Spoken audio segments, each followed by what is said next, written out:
신약성경 17페이지 마태복음 11장 29절과 30절 오늘 우리에게 주신 귀한 약속의 말씀 붙들고 한 목소리로 같이 읽겠습니다. 시작. 같이 읽겠습니다. 나는 마음이 온유하고 겸손하니 나의 멍에를 메고 내게 배우라. 그리하면 너희 마음이 쉼을 얻으리니 이는 내 멍에는 쉽고 내 짐은 가벼움이라 하시니라. 아멘. 앞에 28절 잠깐 보실까요? 28절 같이 읽어보겠습니다.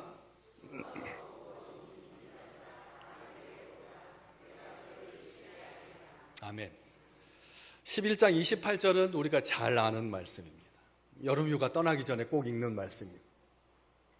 한 해 동안 전반기 동안 수고하고 힘있어서 살아왔으니까 이제 훌훌 털어버리고 산으로 가자, 바다로 가자 하면서 늘 여름철이면 대하는 말씀이 28절인데 29절 말씀, 30절 말씀은 알기는 하지만 잘 읽지 않는 그런 말씀이죠. 나는 마음이 온유하고 겸손하니 나의 멍에를 메고 내게 배워라.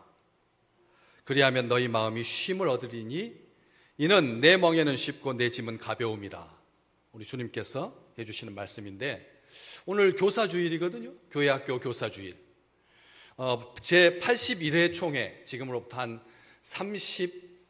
2년 전, 그렇죠. 올해가 108회 총회니까 32년쯤 전에부터 교회는 교회학교 교사들을 통해서 하나님의 교회가 다음 세대를 풍성하게 일으켜 세우시는 선한 도구로 잘 사용될 수 있도록 축복하면서 지켜왔던 그런 7월 둘째 주, 왜냐하면 여름 성경학교 시작하기 전에 준비하는 그런 교사들을 격려하고 그리고 그들의 수고를 위로한 그런 마음으로 그렇게 같이 지켜왔던 것이 교회학교 교사주일입니다. 그런데 오늘 말씀에 진짜 우리 주님께서 참된 스승이 되신다. 나는 마음이 온유하고 겸손한 선생이다. 나에게 배워라. 우리 주님께서 그렇게 말씀을 해주고 계십니다. 사실 우리가 스승의 중요성을 잘 몸에 체득한 그런 귀한 민족이죠. 그래서 군사부일체, 임금과 스승과 아버지는 한 분이시다, 하나다. 그렇기 때문에 뭣도 밟지 않는다. 대답하실 수 있는 분들은 잘 배우신 분들입니다. 그림자도 밟지 않는다. 요즘은 그런 말 썼다가는 큰일 납니다. 요즘은 그림자도 안 밟는다라고 하는 말, 그렇게 통용되는 사회가 아니죠. 권위가 무너진 사회니까. 그래서 학교 선생님들의 권위가 지식 전달자인 학원 선생님보다 못한, 학원 선생님을 폄훼해서가 아니라 정말 전인 교육으로 다음 세대를 일으켜 세우기 위해서 애쓰고 있는 스승들이 학원 선생님보다 못하다. 이번에 이 이권 카르텔, 정말 학원에서 기가 막히게 잘 가르쳐가지고 유튜버들이 따라오는 그 유튜브에 신청하는 학생들, 수강생 수가 10만 명이 넘어가고 100만 명에 육박하는, 그래서 다이아몬드 버튼을 받아가지고 그래서 그 회사로부터 용돈을 계좌로 꼬박꼬박 이체해 줄 수 있는 그런 시대를 살아가고 있거든요. 이 시대는 참된 교사, 참된 선생님, 굉장히 갈망하면서도 찾기 어려운 시대이죠. 공자가 한 말입니다. 세 사람이 걸어갈 때는 그 중에 반드시 내 선생님이 계신다. 같이 한번 자막을 잠깐 보실까요? 같이 읽어볼까요? 삼인행, 필류아사원. 세 명이 길을 걸어가면 반드시 있다. 누가? 나의 스승이. 나의 스승이 있다. 그냥 필류사원이 아니라 필류아사원, 나의 선생님이 계시다. 그래서 용렬하고 악한 사람의 잘못된 행동 속에서도 선생님으로서 반면교사를 삼아라. 다시 한번 볼까요? 다음 한문. 반면교사 삼아라. 반면교사 삼아라. 용렬하고 악한 사람일지라도 그 속에서 배워야 할 것을 취하라 하는 그런 말을 하신 거죠. 공자 선생님께서. 그래서 자신의 마음과 몸가짐을 되돌아보는 계기를 삼으라 하면서 또 다른 말 하나를 합니다. 그 다음 한자를 잠깐 보실까요? 읽어보실래요? 예, 불치하문. 무슨 뜻이죠? 예, 뭐 아시는 분도 계시고 모르시는 분도 계시고 잘 익숙한 사자성어가 아니거든요. 아랫사람에게 묻는 것을 부끄러워하지 마라. 네, 불치하문. 아랫사람에게 묻는 것을 부끄러워하지 마라. 이 시대 배운다라고 하는 것이 마땅히 나이 연배, 연장자, 선생님으로부터 배우는 그런 배움이지만 요즘은 아랫사람에게도 배울 수가 있다. 그렇기 때문에 아랫사람에게 묻는 것을 부끄러워하지 마라 라고 하는 이 동양사고에서 현명한 스승을 가진다라고 하는 것은 복된 일이다. 이렇게 여겨왔거든요. 그런데 현명한 스승 찾기가 어디 쉬운 일입니까?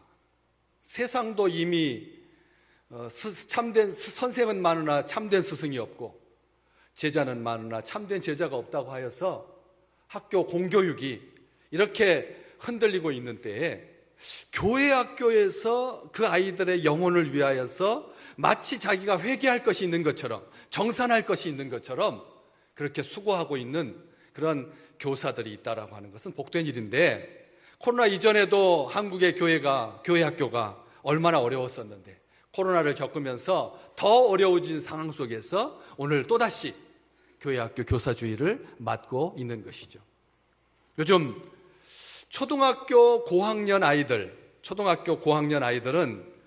자기 취향을 고집하면서 미운 티를 팍팍 내기 시작하는 세대다. 초등학교 고학년이면 몇 학년부터 고학년이죠? 왜 4학년, 언제부터 그렇게 다들 정하셨어요? 저는 5학년, 6학년이 고학년인 줄 알았거든요. 근데 요즘은 4학년부터 고학년에 들어가더라고요.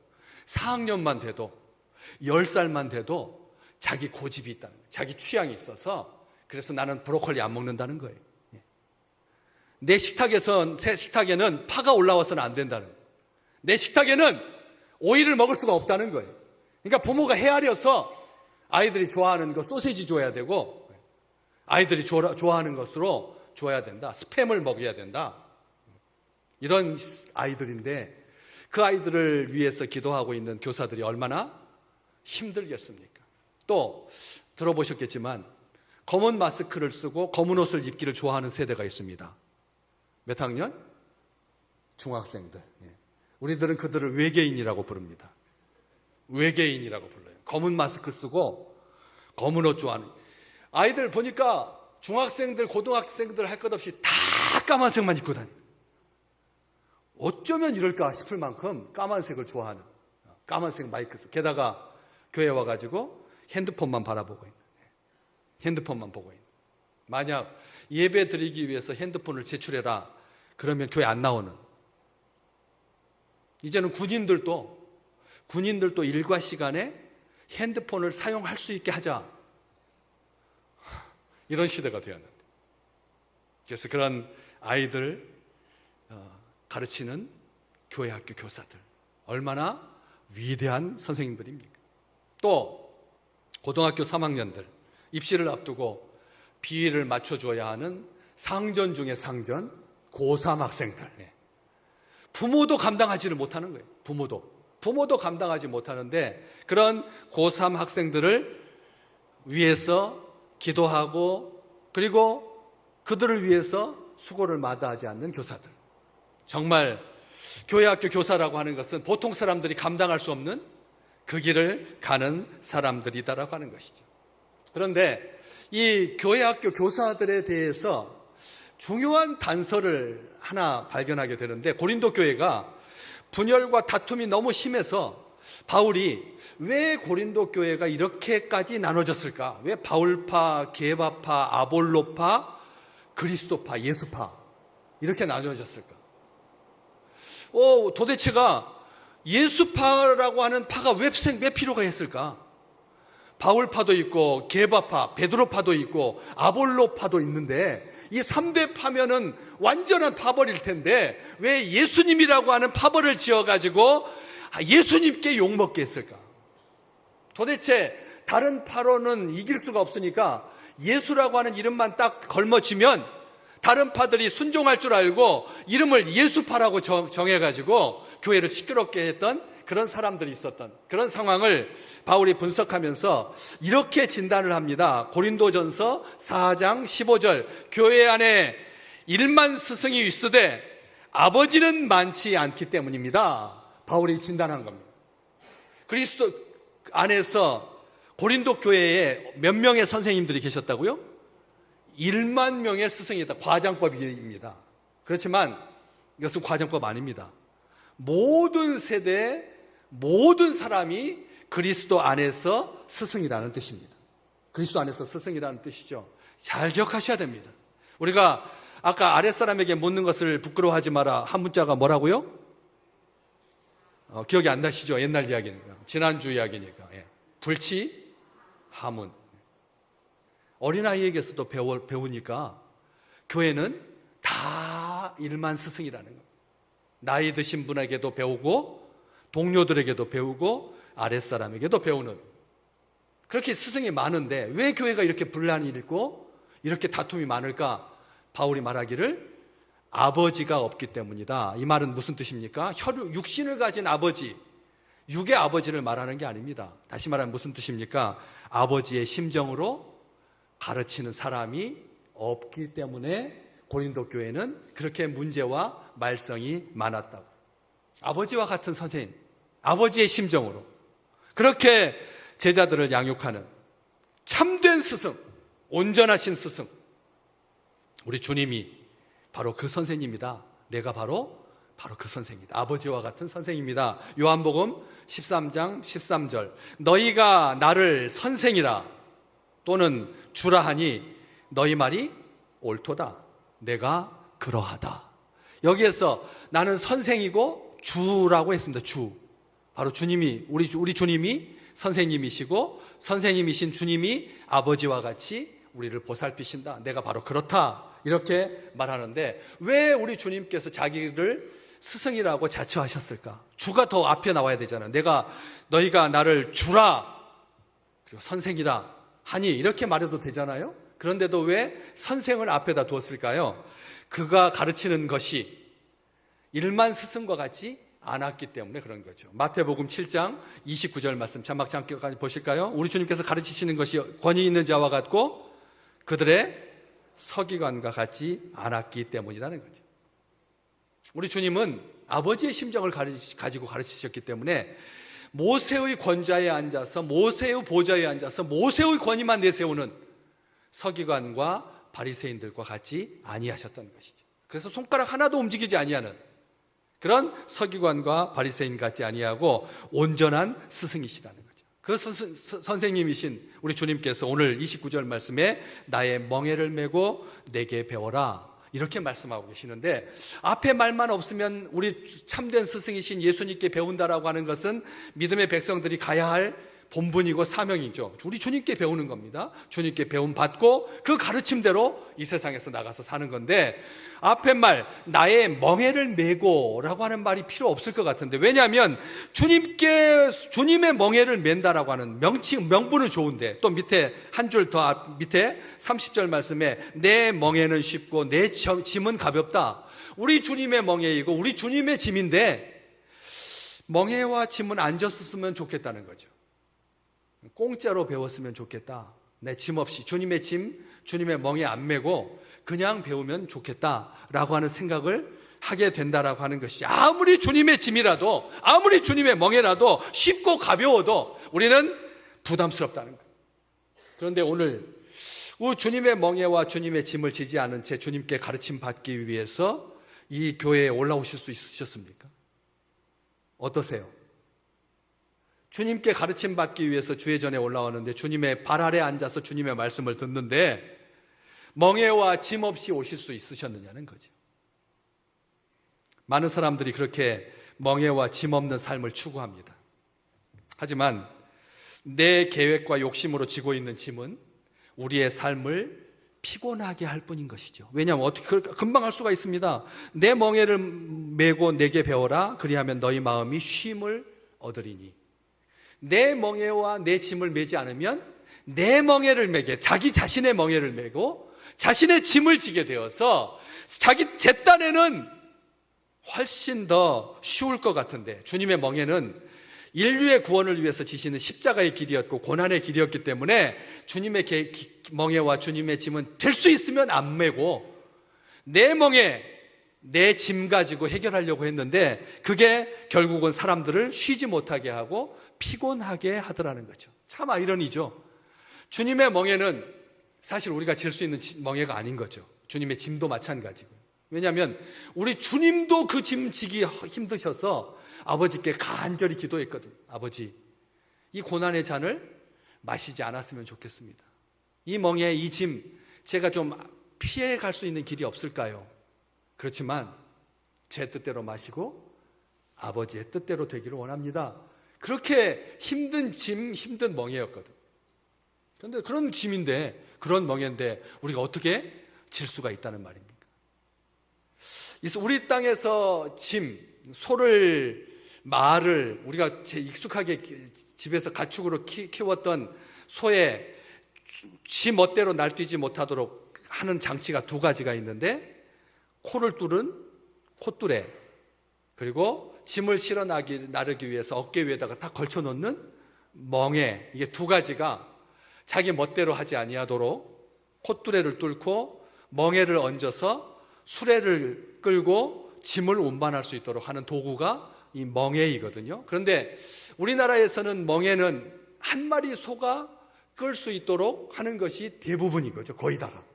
왜냐하면 가난했으니까. 소 한 마리 있는 것도 어려웠으니까 멍에하면 한 마리가 끄는 멍에, 한 마리 어깨 위에다가 걸치는, 목덜미에다가 걸치는 그 멍에만 생각하는데, 이스라엘에서의 멍에는 반드시 두 마리가 끄는 멍에입니다. 두 마리. 그래서 두 마리 소를 한 겨리소, 두 마리여야지만 비로소 수레를 끌 수가 있기 때문에 멍에를 얹어서 두 마리가 끓게 하는 멍에입니다. 여기 그 멍에는 바로 주님께서 말씀하시는 멍에는 그 멍에입니다. 메인, 똑같이 3살 된 숫소를 같이 멍에를 씌우는 게 아니라, 한쪽에서는 완전한 성숙한 힘 있는 소가 메인이 되고, 그 옆에는 이제 막 어린 티를 벗어나서 짐을 져야 될 나이가 되어서 그렇게 시작하는 초보가 바로 옆에 서게 되는 거죠. 무슨 말인지 아셨죠? 둘 다 능력 있는, 그런 힘 있는 그런 소에게 멍에를 씌우는 것이 아니라 한쪽은 메인이 되고 한쪽은 보조가 되는, 그게 바로 우리 이스라엘 사회에서의 멍에의 개념입니다. 우리 주님께서 내 멍에를 메고 내게 배우라 라고 하는 말씀은 내가 다 감당하고 너희는 내 옆에서 그냥 따라오기만 하면 된다.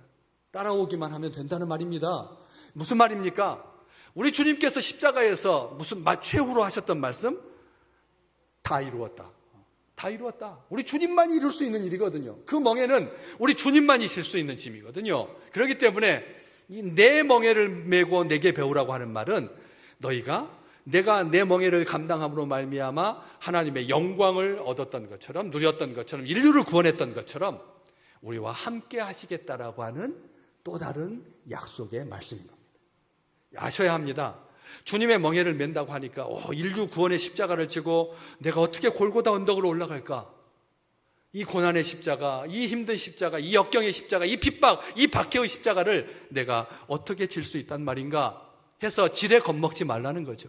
우리 주님께서 다 이루셨고 완성된 그 멍에이기 때문에 우리에게, 우리 하나님의 영광의 자리에, 내 옆에 있는 자리에 나와 함께 계시겠다, 영광을 너희에게 주마라고 하는 소중한 약속이라는 거죠. 내 멍에를 메고 내게 배우라, 바로 그런 뜻입니다. 그런데 그 멍에는 쉽고 그 짐은, 내 짐은 가볍다라고 말씀하십니다. 쉽고 가볍다 하십니다.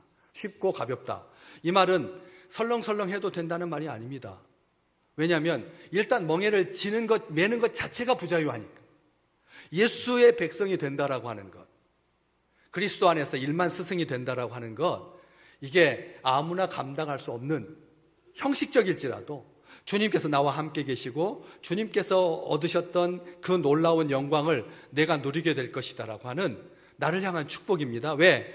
제 짐을 지지 아니하는, 멍에를 매지 아니하는 손은 자유로울지언정 사명을 감당할 수는 없기 때문에, 사명을 온전하게 감당할 수 있는 길은 주님의 멍에를 주님과 함께 지는 건데, 쉽고 가볍다. 원래 헬라어에 보니까 이게 설렁설렁이라는 뜻이 아닙니다. 대충이라는 뜻이 아닙니다. 신용만 한다는 뜻이 아닙니다. 잘 감당하라는 뜻입니다. 여기 쉽고 가볍다라고 해서 무시해도 좋다는 뜻이 아닙니다. 우리 일부에도 제가 말씀드렸지만 군대 갔더니 다른 훈련이 힘든 게 아니더라고요. 다른 게 힘든, 사격 훈련, 포복, 이런 거, 철조망 밑으로 뛰어가는 거, 시궁창에 빠져가지고, 그 다음에 동료들을 바깥으로 끄집어내가지고 이기는 거, 목마 태워가지고 기마전 하는 거, 선착순, 하나도 안 힘들었어요. 저는 다 감당할 수 있었어요. 근데 뭐가 지금까지 기억에 남느냐면, 목봉체조. 전봇대를 가지고 한 분대원, 한 조가 10명이서 그걸 가지고 체조를 하는 거예요. 여러분, 맨손 체조도 힘든데, 목봉체조가 그 전봇대를, 지름이 그냥 우리가 생각하는 것처럼 5cm짜리가 아니고 10cm짜리가 아니고 20cm, 30cm짜리입니다. 그 자체 무게만, 5m 길인데 그 자체 무게만 1톤에 육박하는, 1톤에 육박하면 10명에서 몇 킬로씩 감당해야 돼요? 100킬로씩 감당. 여러분, 100킬로짜리 아령을 들고 운동할 수가 있어요? 못해요. 웬만한 사람은 절대 못하는 겁니다. 20대 초반에 혈기왕성한 젊은이들이 힘을 합쳐서 일사불란하게 요령 피우지 아니하고 잘 해야지만 감당할 수 있는 것이 목봉체조입니다. 그래도 이렇게 하는 이런 체조는 견딜만 합니다. 요렇게 하는 것은 같이 옆으로 나란히 서가지고 여기서부터 여기까지 들어 올리는 거 괜찮은데, 뭐가 힘드냐? 어깨에다 딱 걸쳐가지고 요 고개를 넘기는 요걸 합니다. 군대 이야기해서 죄송합니다. 예. 근데 이게 사람 잡는 훈련, 사람 잡아 죽겠더라고요. 죽겠어. 이거 떨어뜨리면 20개 해야 되는 거예요. 10개면 끝나야 되는데, 이것을 떨어뜨리면 20개를 해야 돼요. 20개. 그러니까 죽기 살기로 힘있을 때 하지 않으면, 힘 빠지면 이제 40개가 되고 60개가 돼가지고 밤새껏 해도 못하는 거예요. 그런데 그 10개를 10명이서 1톤짜리를 10명이서 할 때 키 순서대로 제일 키 큰 사람부터 해가지고 제일 작은 사람까지 쫙 맞춰가지고 하면은 100kg씩 다 감당하겠는데, 그렇게 선착순 시켜가지고 헉헉하면서 딱 집었을 때 어떻게 키순을 어떻게 확인할 수가 있어요? 절대 키가 누가 큰지 작은지 어떻게 확인해요? 그냥 제 생각에는 양쪽에 있는 게 편할 것 같다는 느낌이 들더라고요. 양쪽에 있는 게, 가운데는 무겁고 양쪽에 있는 것이 힘들 것 같아가지고 맨 뒤에 섰네요. 그랬더니 제가 키가 183cm잖아요. 근데 우리 군대에서 훈련 속에서 제일 키 큰 애가 맨 앞에 서고 제가 맨 뒤에 섰어요. 가운데는 키가 작은 친구들이 있었고요. 무슨 일이 벌어졌을까요? 앞, 뒤 친구는 죽을 똥살똥 500kg를 감당해야 되는 거예요. 근데 가운데 있는 친구들은 처음에는 좀 불쌍하니까, 우리 양쪽에 있는 친구들이, 키 큰 애들이 어떻게 이것을 질까 해서 조금 도와주는 신용하다가 10개쯤 하다가 못하겠으니까 이제 뭔만 하는 거예요? 신용만 하는 거예요. 신용. 그래가지고 저는 그때 깨달았어요. 왜 키순으로 해야 되는지, 왜 질서가 있어야 되는지, 그리고 마음이 하나가 되어야 이것을 딱 10번 만에 끝내고 쉴 수가 있지. 그렇지 아니하고 키 큰 사람한테만 맡겨뒀다가는 이것은 정말 감당할 수가 없는 거예요. 여기 다 까지고 이걸 안 놓치려고 이걸 꽉 붙들고 있으니까, 이게 이렇게 잡을 수 있는 그런 부분이 아니라 이걸 하니까 여기가 싹 다 까졌어요.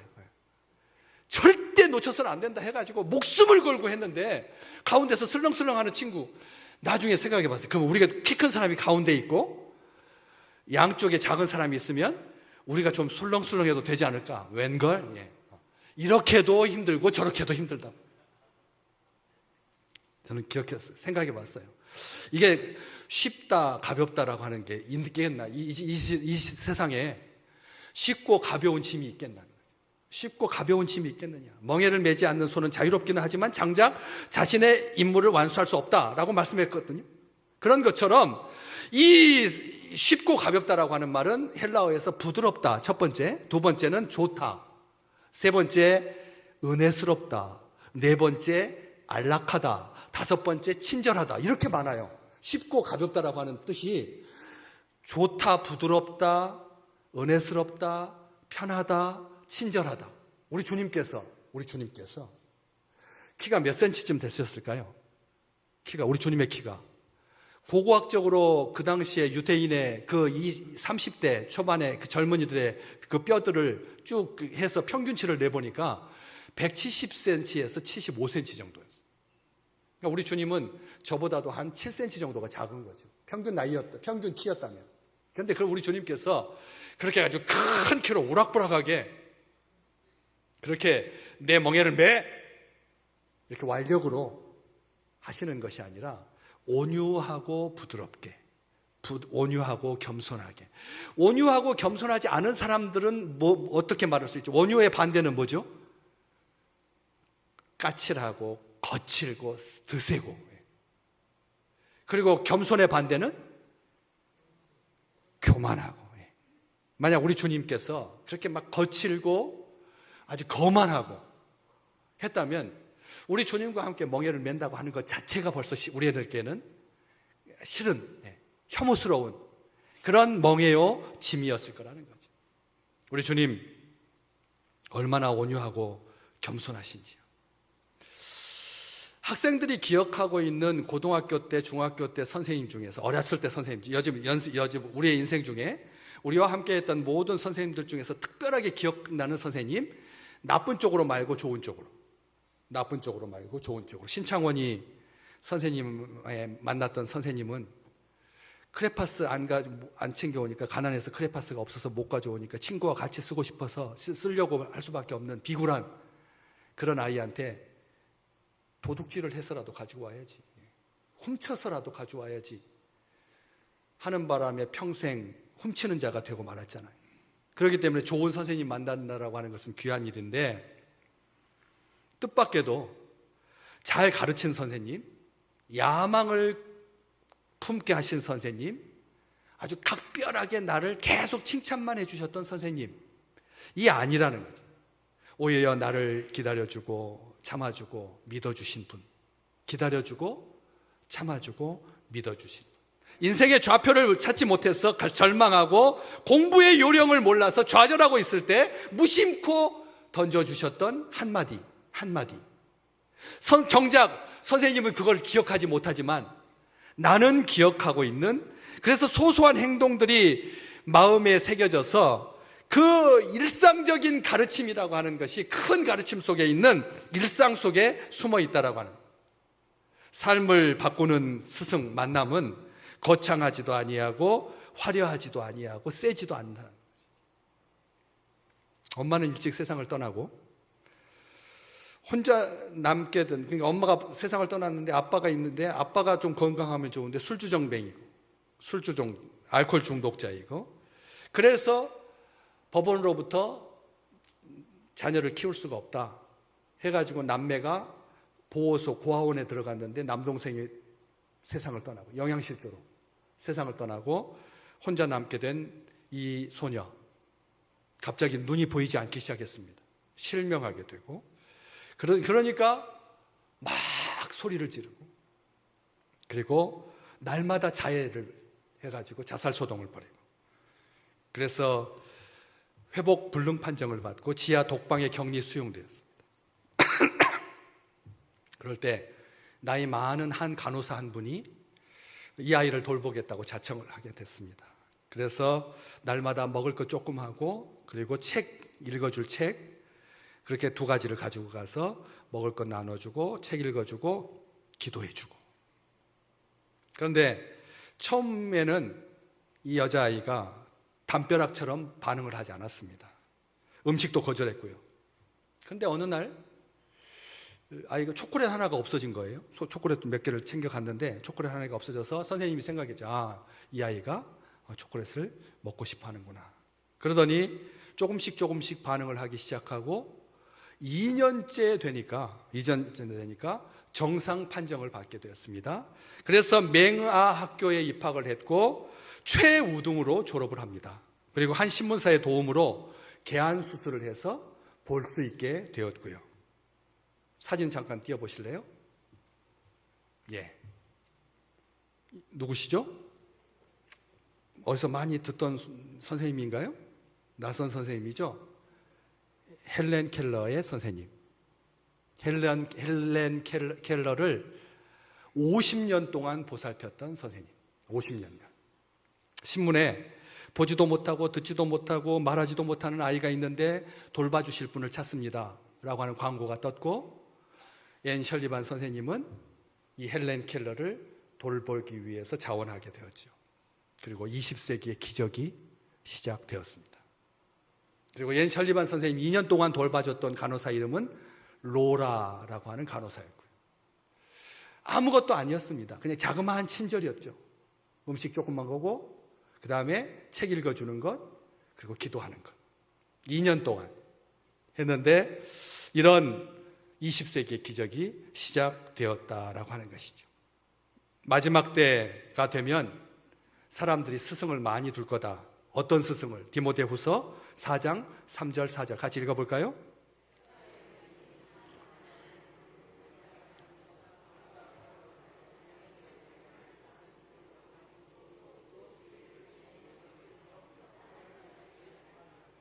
마지막 때가 되면 어떤 선생님을 많이 둔다고요? 자기의 사욕을 따를, 자기의 욕심을 채울 그런 선생을 많이 둔다. 그런데 그런 선생님들은 둔 사람은 그 귀를 진리에서 돌이켜 허탄한 이야기를 따르게 될 것이라고요. 우리 주님은 우리에게 참 선생님이십니다. 좋은 선생님이시고 귀한 선생님, 온유하고 겸손한 선생님이죠. 영국의 스펄전 목사님이 바로 이 부분을 가지고 우리 주님이 마치 우리에게 이렇게 말씀하시는, 나는 온유하고 겸손하다라고 하는 이 말을 이렇게 푸는 것을 제가 읽은 적이 있습니다. 나는 너의 모든 도발적 행위들을 용서하고, 나는 너의 무엇을 용서한다고요? 도발적 행위들을 용서하고 잊어버리고 내 등 뒤에 던져버릴 준비가 되어 있다. 나는 온유하고 겸손하다는 말이 바로 이런 뜻입니다. 내가 너희를 감언 이설로 속이기 위해서 이 말을 하는 것이 아니다. 너희를 향한 애정과 연민으로 가득한 나의 이 마음을 말하려고 하는 것이다. 나는 이미 너에게 오래 참아왔고 더 견딜 수 있다. 나는 너의 연약함을 기억하고 너의 범죄함은 잊어버릴 거다. 나는 너의 연약함은 기억하고 너의 범죄함은 잊을 것이다. 네가 내게 온다면 나는 너의 반역을 슬퍼함으로 쫓아내지 않을 거다. 내게 온다면 너의 반역을 슬퍼하면서 쫓아내지 않을 것이다. 네가 여전히 내게 범죄할지라도, 배은망덕할지라도 네가 내게 마땅히 해야 할 바대로 나를 대하지 않는다고 해도, 내 사랑이 불친절로 돌아올지라도, 너의 미래가 완벽할 것이다 기대되지 않는다 할지라도 나는 너의 모든 실패에 대해서 인내할 각오가 되어 있다. 나는 70번씩 7번이라도 너를 용서할 거다. 내가 자주 실수할지라도, 네가 자주 나를 슬프게 할지라도 나는 끝까지 너를 포기하지 않을 거다. 아멘. 우리 주님께서 오늘 또 우리에게 가르쳐 주십니다. 온유하고 겸손한 마음으로.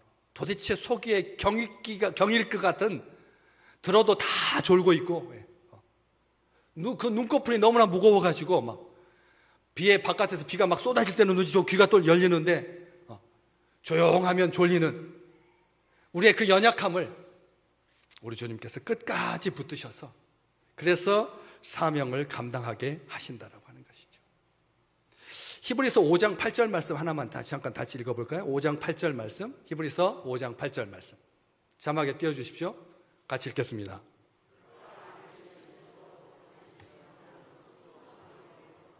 아멘. 우리 주님께서 하나님의 아들이신데도 뭘 배웠다고요? 받으신 고난으로 순종함을 배우셨다. 받으신 고난. 그게 바로 우리 주님께서 지신 멍에를 말하는 겁니다. 우리 주님께서 지신 짐을 말하는 겁니다. 하나님의 아들이신데도 받으신 고난으로 순종함을 배워서, 멍에를 통해서 순종함을 배워서 사명을 이루셨다. 오늘 우리 믿음의 백성들에게 우리에게 있는 자그마한 고난, 주님의 고난, 주님의 멍에, 주님의 짐, 이 짐을 순종함으로 배워서, 순종함으로 져서, 순종함으로 감당해서 쉽고 가벼운 우리 주님의 그 멍에와 짐 때문에 우리의 사명을 완성할 수 있는 그 축복을 누리시기를 주의 이름으로 축복합니다. 베드로는 나중에 이렇게 이 말씀을 가지고 우리에게 한 번 더 권면해 주고 있죠. 베드로전서 2장 21절 말씀. 우리 한 목소리로 같이 읽을까요? 이를 위하여 너희가 부르심을 받았으니 그리스도도 너희를 위하여 고난을 받으사 너희에게 본을 끼쳐 그 자취를 따라오게 하려 하셨느니라. 제자들의 발을 씻기면서 내가 너희에게 본을 보이노라. 본을 보여주신, 말로만 가르치시는 선생님이 아니라, 지식으로의 단순한 지식의 전달자가 아니라 하나님의 영광을 돌리는 삶은 바로 이런 거다라고 보여주셨던 그 자그마한 고난 때문에 주님의 짐, 주님의 멍에를 버리고 내 짐, 내 멍에 가지고 승부를 걸겠다고 그렇게 하지 아니하고 온전하게 그리스도를 본받는 자가 된 것처럼 바울이 너희도 나를 본받는 자 되라 말했던 그 축복이 이번 7월 한 달 동안 넘쳐나시기를 주의 이름으로 축복합니다.